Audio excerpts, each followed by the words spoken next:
I do want to make sort of use of your expertise when it comes to cyber, to intelligence, to ultimately the risks that we heard coming from J.D. Vance about China, and whether you think that is something to be standing upon, whether that is something that you agree with as a key concern, and whether it will be tackled by the Republicans.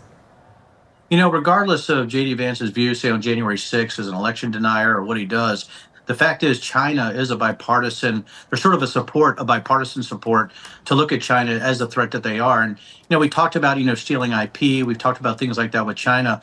When you're talking about their AI development or they're talking about their technical development, I think we have to be very careful about the regulatory structure here in America when we're talking about AI development, tech development, as far as China is concerned. I think actually, JD and the Dems, both sides really have some valid concerns about China. I just wrote an op-ed that I'm trying to get in about Chinese drones and the bill and Americans that use them, and actually law enforcement agencies that use them, and how they can be used as collection sources. So I do think right now, I was on the China task force in Congress. I do believe that China is the one bipartisan issue where everybody can gel together.